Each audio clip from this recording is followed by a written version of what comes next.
Okay जी, JavaScript जैसे कि मैंने आप लोगों को बताया था कि जावास्क्रिप्ट बहुत ज़्यादा मिलती-जुलती है आपकी प्रोग्रामिंग लैंग्वेज से रिलेटेड। ऐसे ही है, आपकी प्रोग्रामिंग लैंग्वेजेज़ के बहुत सारे कॉन्सेप्ट्स आपकी जावास्क्रिप्ट के अंदर यूज़ होते हैं, ठीक है? अभी हम लोग सिंपल अपना W3 स्कूल ओपन करते हैं और उसमें जावास्क्रिप्ट का सिंटैक्स देखते हैं कि अगर हमने जावास्क्रिप्ट को एज़ अ सिंटैक्स यूज़ करना है, तो हम इसको कैसे यूज़ कर सकते हैं।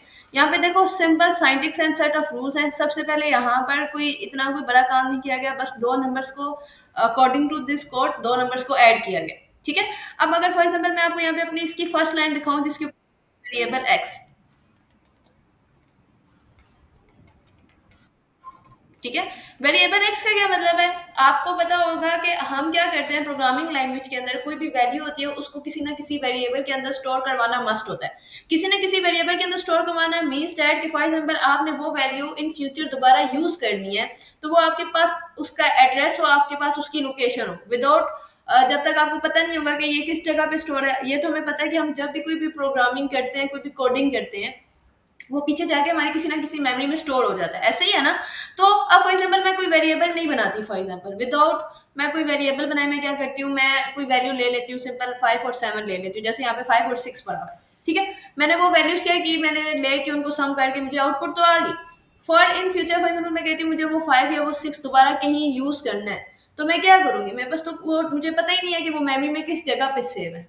इसकी एग्जांपल मैं आपको कुछ इस तरह से दे सकती हूँ। फॉर एग्जांपल अब ऐसे मैंने आपके घर आना है और आप मुझे कहते हो कि मैम मैं रावलपिंडी में रहता हूँ। जस्ट मुझे ये कह दो कि मैं रावलपिंडी में रहता हूँ, तो क्या मैं रावलपिंडी का हर हर घर जाऊंगी? हर घर खोल के तो नहीं देख सकती ना कि अवैस कहाँ पे रहता है। जब तक आप मुझे अपने घर का प्रॉपर एक एड्रेस या लोकेशन नहीं दोगे, मैं वहां पर मूव या आपके घर नहीं आ सकती, ठीक है? Same as it is coding के अंदर भी जब हमने अपना कोई डेटा अपनी मेमोरी के अंदर स्टोर करवाना होता है, तो हम उसको कोई ना कोई मेमोरी, कोई ना कोई लोकेशन मस्ट देते हैं। तो वो जो भी हम उनको मेमोरी या लोकेशन देते हैं ना, वो थ्रू वेरिएबल्स देते हैं। तो वेरिएबल्स आपके पास आपके डेटा का एक स्पेसिफिक एड्रेस होता है कि आपका ये वाला डेटा इस स्पेसिफिक लोकेशन के ऊपर क्या हुआ है, स्टोर हुआ है, ठीक है?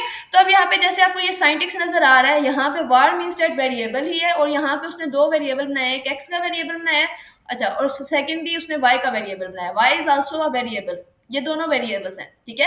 फर्स्ट वेरिएबल के लिए उसने var यूज किया और सेकंड के लिए उसने let यूज किया। उसने कहा कि चलो अगर एक वेरिएबल x है, तो लेट्स सपोज हम सेकंड वेरिएबल क्या कर लेते हैं, y कर लेते हैं, ठीक है? उसके बाद उसने क्या किया, इन दोनों वेरिएबल्स को, अच्छा ये तो उसने तरीका बताया कि आप अपने वेरिएबल्स को क्रिएट कैसे कर सकते हो, ठीक है? प्रोग्रामिंग लैंग्वेज के अंदर इसको आप लोग ये कह सकते हो, यहाँ पे इसने अपने वेरिएबल्स को डिक्लेयर किया है, मतलब उसने अपने वेरिएबल्स को डिफाइन किया कि मेरे ये दो वेरिएबल्स हैं, ठीक है? उसके बाद सेकेंडली वो यहाँ पे क्या रहा है, हो टू यूज वेरिएबल। अगर आपने अपने वेरिएबल्स को यूज करना है तो क्या करना पड़ेगा, उसको कोई ना कोई वैल्यू देनी पड़ेगी, ठीक है? तो उसने क्या किया, एक्स को असाइन कर दी है वैल्यू 5 और वाई को असाइन कर दिया उसने वैल्यू 6, ठीक है? और सिंपल उसने क्या दिया कि एक और वेरिएबल ले लेता हूँ, लेट्स सपोज z, मैंने एक और वेरिएबल ले लिया और z इज इक्वल टू, उसने सिंपल क्या कर दिया, x प्लस वाई कर दिया। और यहाँ पे देखो एट द एंड हर जगह पे आपको सेमी कॉलन यूज हुए हैं। सेमी कॉलन का मतलब होता है टर्मिनेटर, इसको आप टर्मिनेटर कहते हो। कोड अगर आप इस टर्मिनेटर को यूज नहीं करते तो वो फिर आपको क्या देता है, एरर देता है, ठीक है? फॉर एग्जाम्पल मैं इसको रन करती हूँ कहीं पे, फॉर एग्जाम्पल मैंने ना इस पूरे कोड को यहाँ से कॉपी करती हूँ, ठीक है? कंट्रोल सी मैंने किया और यहाँ पर जाके मैं इसको क्या कर देती हूँ, रन कर देती हूँ। ये देखो जैसे यहाँ पे ये पूरा का पूरा कोड लिखा हुआ है ना, तो इसकी जगह मैं क्या कर देती हूँ, इस कोड को कंट्रोल वी कर देती हूँ और मैं इसको क्या कर देती हूँ, रन कर देती हूँ। देखो कोई आउटपुट आ रही है, नहीं आ रही। सिंपल वेरिएबल एक्स आ रहा है, वेरिएबल वाई आ रहा है, लेकिन आउटपुट नहीं आ रही कोई भी। पता है क्यों आउटपुट नहीं आ रही?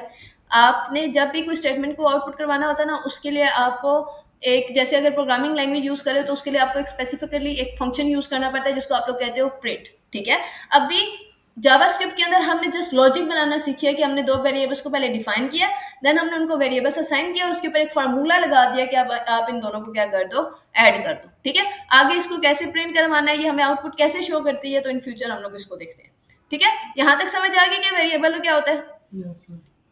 अच्छा, अब यहाँ पे देखो, the JavaScript syntax define two types of values. JavaScript जो सिंटैक्स है वो टू तरह की वैल्यूज को डिफाइन करता है, एक फिक्स्ड वैल्यू और एक वेरिएबल वैल्यूज। फिक्स्ड वैल्यूज क्या होती हैं, मतलब कि जो जैसे पाई की वैल्यू क्या है, 3.14 है ना, वो उसकी वैल्यू फिक्स्ड है, वो वैल्यू चेंज नहीं हो सकती, या हो सकती है? नहीं हो सकती ना, वो फिक्स्ड है। तो कुछ ऐसे लिट, उसको हम लोग क्या कहते हैं, जो जिनकी वैल्यूज पहले से फिक्स्ड होती है उनको हम क्या कहते हैं, लिटरल्स कहते हैं, ठीक है? और वेरिएबल वैल्यू यानी कि जैसे हम लोगों ने ऊपर यहाँ पे वेरिएबल को वैल्यू असाइन की है, इसको आप लोग क्या कहते हो कि ये आपकी कौन सी वैल्यू है, वेरिएबल वैल्यूज है, ठीक है, समझ आ रही है? ठीक है, उसके बाद उसने क्या कहा, जावास्क्रिप्ट के लिटरल्स को आप कैसे कह सकते हो, for example the two most important syntax rules to fix values are, for example first one, अगर आपने नंबर लिखना है, नंबर्स आर रिटन विद और विदाउट डेसिमल्स। फॉर एग्जांपल आपने यहाँ पे दो नंबर्स लिखे हैं, एक नंबर उसने किस में लिखा है, डेसिमल में लिखा है, और एक उसने किस में लिखा है, सिंपल लिखा है। तो जो डेसिमल में होता है उसको आप लोग फ्लोट कहते हो, यानी कि ये फ्लोटिंग पॉइंट्स होते हैं डेसिमल वैल्यूज को, और जो सिंपल वैल्यू होती है उसको आप इंटीजर कहते हो। ठीक है, अब अगर मैं इसको रन करती हूँ तो देखो ये कोड के अंदर रन कैसे हो रहा है। अभी जस्ट हम साइंटिक्स देख रहे हैं, उसने क्या किया, यहाँ पर एक HTML का कोड लिया, सिंपल उस HTML के कोड के अंदर उसने क्या कर दिया है, एक आईडी बना दिया, और उस आईडी का नाम उसने क्या कर दिया, डेमो लिख दिया।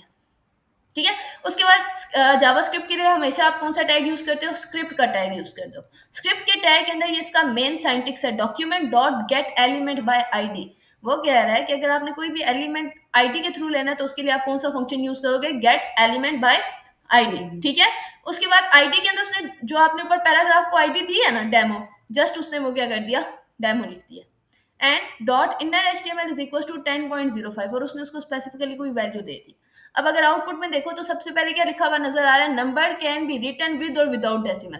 तो क्योंकि हमने आईडी दी थी तो पैराग्राफ उसने ये वाला हमें लाइन इसकी ऐसे की ऐसे ही दे दी, और सिंपल उसने यहाँ पर हमें इस पूरे फंक्शन, क्योंकि हम लोग ने गेट एलिमेंट बाय आईडी लिखी है तो उसकी सिंपल हमें 10.5 करके उसकी क्या दे दिया, उसने आउटपुट दे दी। ठीक है, आई नो ये अभी तुम्हें थोड़ा बहुत कंफ्यूज करेगा, लेकिन ये अभी लॉजिकली हम लोग जब स्टार्ट करेंगे वर्क करना तो फिर ये आपको समझ आ जाएगा। ठीक है, अच्छा, ये आपके पास डेसिमल वैल्यूज होगी या सिंपल वैल्यूज होगी। ठीक है, डेसिमल वैल्यूज को याद रखिएगा, हमेशा हम कहते हैं फ्लोट पॉइंट, और जो सिंपल वैल्यूज होती हैं इनको हम क्या कहते हैं, इंटीजर्स कहते हैं। सेकेंडली आपके पास आ जाती है स्ट्रिंग। स्ट्रिंग्स को या तो आप डबल इन्वर्टेड कोमा में लिखते हो या तो आप सिंगल इन्वर्टेड कोमा में लिखते हो। ठीक है, स्ट्रिंग के अंदर कुछ भी आ सकता है, स्ट्रिंग के अंदर आपका नंबर भी आ सकता है, आपकी डेसिमल वैल्यू भी आ सकती है, आपका अल्फाबेट आ सकता है, आपका कोई वर्ड आ सकता है, आपका कोई सेंटेंस आ सकता है, आपका कोई स्पेशल कैरेक्टर आ सकता है। बट मेन क्या है कि वो चीज किसके अंदर होनी चाहिए, इन्वर्टेड कोमा के अंदर होनी चाहिए। अगर ये सारी की सारी चीजें आप इन्वर्टेड कोमा के अंदर लिख रहे हो, बेशक वो सिंगल इन्वर्टेड कोमा है या डबल इन्वर्टेड कोमा है, अगर आप इन्वर्टेड कोमा के अंदर रख रहे हो तो उसकी डेटा टाइप हमेशा क्या कहलाएगी, स्ट्रिंग कहलाएगी। और अगर आप उसको विदाउट इन्वर्टेड कोमा यूज कर रहे हो तो वो इंटीजर या फ्लोट कहलाएगी। ठीक है, तो अगर आपने स्ट्रिंग यूज करनी है तो उसके लिए मस्ट क्या है कि आपके पास आप या तो सिंगल इन्वर्टेड कोमा यूज करो या तो डबल इन्वर्टेड कोमा यूज करो। तो इसकी भी आउटपुट देख लेते हैं कि ये आउटपुट इसकी कैसे आई है। ये देखो, उसने सिंपल इनर HTML के अंदर जब देखो, अब इसने स्पेसिफिकली सिर्फ एक ये वैल्यू प्रिंट करवानी थी, दैट इज जॉन ड्यू। ठीक है, और कहीं पे जॉन ड्यू यूज नहीं हुआ, कहीं पे यूज हुआ नहीं यूज हुआ ना, उसके लिए उसने क्या यूज किया, इनर HTML यूज किया। आपने गेट एलिमेंट बाय आईडी लिखा एंड साथ उसने क्या ले दिया, आपका inner HTML as a function ले लिया। ठीक है, तो ये इसका साइंटिक्स था। अच्छा, आगे हम लोग चलते हैं। अब ये जो ऊपर सबसे पहले हम लोगों ने एग्जांपल दी थी एक्स और वाई वाली, हम वो देख रहे हैं। ठीक है, in this programming language variables are used to store data values. ठीक है, जैसे मैंने आपको बताया कि किसी भी डेटा को अगर आपने स्टोर करना है, उसकी मेमोरी को फाइंड करना है, तो उसके लिए आप क्या बनाते हो, वेरिएबल्स बनाते हो। JavaScript uses the keyword var, let and consonant to declare variables। वो कह रहा है कि अगर आपने अपने वेरिएबल्स को डिक्लेयर करवाना है तो ये तीन मेन वेरिएबल्स कीवर्ड्स हैं जो यूज होते हैं। अब कीवर्ड्स क्या होता है, कीवर्ड्स का मतलब ये होता है कि ये चीजें, जैसे आप किसी भी रेस्टोरेंट चले जाओ या VIP किसी भी पार्टी वगैरह में चले जाओ तो आपने देखा होगा वहां पे कुछ सीट्स, मैरिज हॉल में चले जाओ कुछ सीट्स होती है वो रिजर्व्ड होती है। रिजर्व्ड मतलब कि वहां पे या तो फैमिली मेंबर बैठ सकता है या तो कोई स्पेशल गेस्ट बैठता है, ऐसे ही है ना। सेम एज इट इज उसकी उस सीट्स पे कोई दूसरा बंदा नहीं बैठ सकता। ठीक है, सेम एज इट इज आपकी जो लैंग्वेज होती है, प्रोग्रामिंग लैंग्वेजेस होती है या स्क्रिप्टिंग लैंग्वेजेस होती हैं, उसके अंदर आपके कुछ वर्ड रिजर्व्ड होते हैं। रिजर्व्ड मीन्स दैट कि उनका बेसिकली कोई मेन फंक्शन होता है या मेन वर्क होता है, जस्ट जो वो वर्ड सिर्फ और सिर्फ वो कर सकते हैं, उसके अलावा नहीं। जैसे इंट है, इंट हम किसके लिए यूज करते हैं, इंटीजर के लिए यूज करते हैं, तो वो डिफाइन करता है कि इसमें सारे नंबर्स आते हैं। स्ट्रिंग हमारा डिफाइन करता है कि इसके अंदर डबल इन्वर्टेड कोमा या सिंगल इन्वर्टेड कोमा आता है। फ्लोट में हम डिफाइन करते हैं कि इसमें डेसिमल वैल्यूज आती है। Same as it is var, let और कॉन्सोनेंट आपका किसके लिए यूज होता है, आपके वेरिएबल्स के नेम के लिए यूज होता है। ठीक है, an equal sign is use to assign, मुझे 1 मिनट देना बच्चे, मैं वापस आती हूँ। ठीक है, मैसेज आया तो मैंने आवाज नहीं आ रही। अब तो उसने लेफ्ट कर दिया ग्रुप, चलो कोई बात नहीं। अच्छा, कहाँ पे पहुंचे थे हम, अच्छा ये देख रहे थे, मतलब अच्छा, an equal sign is use to assign values to variable. ठीक है, याद रखिएगा जहाँ पे अगर आप सिंगल इक्वल यूज कर रहे हो तो इट मींस दैट आपने वेरिएबल को कोई ना कोई वैल्यू असाइन करनी है। ठीक है। लेकिन अगर सिंगल इक्वल की जगह आपने डबल इक्वल यूज किया, ठीक है, तो इट्स मीन्स दैट आप दो चीजों को कंपेयर कर रहे हो, एक्स को कंपेयर कर रहे हो 6 के कि क्या एक्स इक्वल इक्वल टू है 6 के नहीं, तो वो फिर बोलियन में आपको आंसर देता है, या तो ट्रू देता है या तो फॉल्स देता है। लेकिन यहाँ पे वो क्या डिफाइन कर रहा है कि आपने एक्स के वेरिएबल को क्या असाइन किया है, 6 असाइन किया। तो आप कीवर्ड अपनी मर्जी से कुछ भी यूज कर सकते हो। अगर आप वार यूज करना चाहते हो आप वार यूज कर लो, लेट यूज करना चाहते हो आप लेट यूज कर लो, ठीक है। अगर मैं इसको ट्राई टू और सेल्फ करती हूँ तो देखो, ये देखो उसने सिंपल क्या किया, आप ये देखना, इस कोड को जरा गौर से देखिएगा। उसने सिंपल, ये तो ऊपर HTML का कोड है, उसने h2 यूज किया, p का टैग यूज किया, ठीक है। और यहाँ पे उसने p के टैग के ऊपर बताया हुआ, in this example x is defined as a variable and then x is assigned the value of x, 6, ठीक है। उसने ये कहा कि x का वेरिएबल उसने डिफाइन किया और उसको वो वैल्यू क्या असाइन किया, 6 असाइन किया, ठीक है। उसने उसके बाद p का टैग लिया, उसके बाद एक आईडी दे दी, दैट इज योर डेम, ठीक है। स्क्रिप्ट का टैग यूज किया और सेम उसने यही काम किया। सबसे पहले वेरिएबल असाइन, वेरिएबल डिक्लेयर किया लेट x, ठीक है। उसके बाद x की यहाँ पे क्या वैल्यू दे दी, x इज इक्वल टू 6, ठीक है। उसके बाद document dot get element by ID और inner HTML is equal to, उसने क्या कर दिया, x के इक्वल कर दिया, और एट द एंड उसने ऑपरेटर का, टर्मिनेटर का साइन यूज किया, ठीक है। जैसे उसने ये किया तो यहाँ पे ये देखो उसने साथ ही आपको वैल्यू क्या दे दिया, आउटपुट 6 दे दिया। पहले हमारे पास ये 6 आउटपुट नहीं आ रहा था, नहीं आ रहा था ना। अब फॉर एग्जाम्पल मैं यहाँ पे लेट की जगह यूज कर देती हूँ वार, ठीक है। वार में हमने देखा था ना कि ये भी हम आप वेरिएबल्स के लिए आप रिजर्व वर्ड यूज कर सकते हो। तो अगर मैं इसको रन करती हूँ तो ये देखो सेम आउटपुट फिर वो मुझे दे रहा है, सही है। तो आप लेट भी यूज कर सकते हो, आप वार भी यूज कर सकते हो।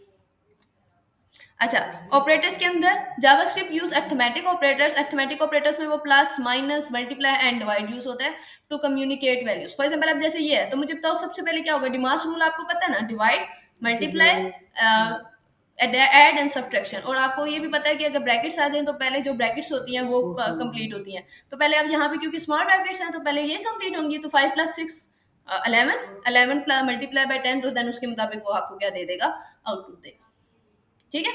तो ये देखो 110, सही है। ये समझ आ गई कि ये कैसे हुआ, और कुछ भी नहीं हुआ, just inner HTML dot is equal to आगे उसने अर्थमेटिक ऑपरेटर लिख दिया, ठीक है। अच्छा, असाइनमेंट ऑपरेटर हम लोगों ने देख लिया, जिसके थ्रू हम लोग क्या करते हैं, अपने वैल्यूज को असाइन करते हैं, ठीक है। जावास्क्रिप्ट एक्सप्रेशन क्या होते हैं, an expression is a combination of values, variables and operator which commutes to a value। वो क्या कहते हैं, एक्सप्रेशन डिफरेंट टाइप्स के कम्बिनेशन होते हैं, उसमें वेरिएबल्स भी हो सकते हैं, वैल्यूज भी हो सकती हैं, ऑपरेटर्स भी हो सकते हैं। लाइक फॉर एग्जांपल मैं इसको ट्राई टू योरसेल्फ करती हूँ तो देखो, अगर मैं यहाँ पे अब इसको रन कर रही हूँ तो अब ये देखो उसने सिंपल 5 स्टैटिक 10 किया तो उसने उसको क्या दे दिया, 50 आउटपुट दे दिया। अगर इसकी जगह मैं प्लस यूज करूँ तो वो ये लो उसके मुताबिक इसको आउटपुट दे देगा 50, ठीक है। तो जैसे अर्थमेटिक ऑपरेटर्स होते हैं उसी तरह आपके पास एक्सप्रेशंस होते हैं। ये देखो आप उसने एज ए वेरिएबल को भी लिया है, जरूरी देखो ऊपर मैंने सिर्फ दो वैल्यूज को आपस में मल्टीप्लाई किया, लेकिन यहाँ पे x इज स्टैटिक 10 है। फॉर एग्जांपल x की वैल्यू 6 है, ठीक है, तो 6 मल्टीप्लाई बाय 10 करके वो मुझे क्या दे देगा, आउटपुट दे देगा, ठीक है। सेम एज इट, हाँ पहले आपको वैल्यू वैल्यू डिक्लेयर करनी पड़ेगी, पहले आपको वेरिएबल डिफाइन करना पड़ेगा एंड देन उसको वैल्यू असाइन करनी पड़ेगी, ठीक है।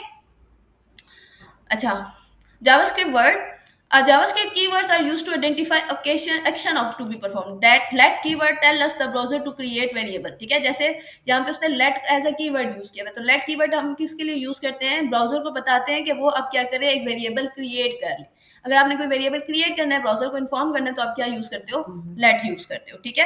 var variables also tell the browser to create variable, means that let और var दोनों सेम चीज के लिए यूज होते हैं। किसके लिए यूज होते हैं, ब्राउजर को ये चीज डिफाइन करने के लिए कि आप क्या करो, एक वेरिएबल क्रिएट करो, ठीक है। अच्छा, इन this example using var and let will produce the same result, ठीक है। वो कह रहा है कि ऊपर जो हम लोगों ने एग्जांपल्स यूज किए उसमें var और let जो है वो दोनों सेम रिजल्ट्स प्रोवाइड कर रहे हैं। In you will learn about var and let later in this tutorial. आगे जाके हो सकता है, अभी यहाँ तक जो हम लोगों ने var एंड let देखा तो हम लोग ये देख रहे हैं कि दोनों चीजें सेम है, ठीक है।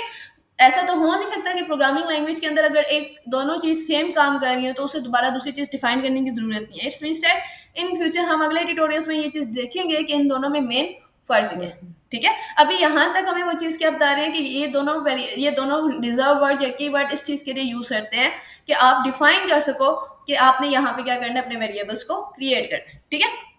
Comments: Not all JavaScript statements are executed. Code will be double slash or this one slash and static. इस तरह अगर आप लिख रहे हो तो इट्स मीन्स दैट आपका वो क्या हो जाएगा, कमेंट्स हो जाएगा। एचटीएमएल के अंदर भी हम लोगों ने कमेंट्स देना सीखे थे। कमेंट्स हम तब यूज करते हैं, फॉर एग्जांपल आप चाहते हो कि ये स्टेटमेंट हमारी एग्जीक्यूट ना हो या ये स्टेटमेंट हमारे आउटपुट पे हमें शो ना हो, तो फिर हम उसको क्या कर देते हैं, कमेंट कर देते हैं। कभी कभार ऐसा होता है, जैसे अगर आपको याद हो तो मैथ्स 9th 10th के अंदर जो मैथ्स हम लोगों ने पढ़ी थी, उसी में पढ़ी थी, उसके अंदर क्या होता था, हम पूरा कोड क्वेश्चन लिखते थे तो एंड पे वो 3 डॉट्स डाल के कोई ना कोई फार्मूला आगे लिख देते थे कि यहाँ पर ये फार्मूला यूज है, तो वो हमारे लिए एक इन्फॉर्मेशन होती थी कि इस जगह पे ये फार्मूला यूज है। Same as it is comments आपकी स्क्रिप्टिंग लैंग्वेज या प्रोग्रामिंग लैंग्वेज के अंदर इसलिए यूज होते हैं कि आप खुद को आपने किसी को कोड सेंड करना है या आपने अपने लिए कोड रखना है, तो आपको याद रहे कि इस जगह पे आपने क्या काम किया। ठीक है, तो ये आपके क्या होते हैं, कमेंट्स होते हैं। इसमें वैसे ही यूज करते हैं। हाँ, सिंपल बच्चा, आपने कोई भी कमेंट यूज करना है ना, उसको सिलेक्ट करके कंट्रोल क्वेश्चन मार्क प्रेस कर लो, वो आपकी कमेंट्स हो जाते हैं। ठीक है, अच्छा आज के लिए इतना इनफ है। वेरिएबल्स हम लोगों ने देख लिया, साइंटिक्स हम लोगों ने देख लिया। अब आपका मेन टास्क क्या है कि आपने घर से ये चीज़ देख के आनी है कि प्रोग्रामिंग लैंग्वेज के अंदर डेटा टाइप्स क्या होती हैं, डेटा टाइप्स किस तरह की होती हैं, कौन कौन सी होती हैं, ऑपरेटर्स आपने अर्थमेटिक ऑपरेटर्स देख के आने हैं, एंड वेरिएबल्स देख के आने हैं। अभी हम लोगों ने यहाँ पे जो वेरिएबल्स लिए हैं ना, उसमें हमने वो वेरिएबल्स लिए हैं जिसमें हम वैल्यू वेरिएबल को खुद असाइन कर रहे हैं। ऐसे ही है ना, हम वेरिएबल भी बना रहे हैं और साथ वैल्यू भी एज अ कोडर खुद असाइन करें। जरूरी तो नहीं है हर वेरिएबल की वैल्यू एज अ कोडर हम ही असाइन करें, कभी कभार ये भी होता है कि हमें यूजर से इन्फॉर्मेशन लेना पड़ जाती है। जैसे जब हम लोग ने एचटीएमएल के अंदर फॉर्म्स बनाए थे तो इनपुट के थ्रू हम यूजर से इन्फॉर्मेशन लेते हैं ना, तो हमने ये चीज घर से देख के आनी है कि हम लोग वेरिएबल्स की वैल्यू फॉर एग्जाम्पल अगर मैंने यूजर से लेनी है तो मैं किस तरह दे सकता हूँ। ठीक है, तो ये आपका नेक्स्ट क्लास के लिए टास्क है। ठीक है, आज की क्लास की समझ आइए।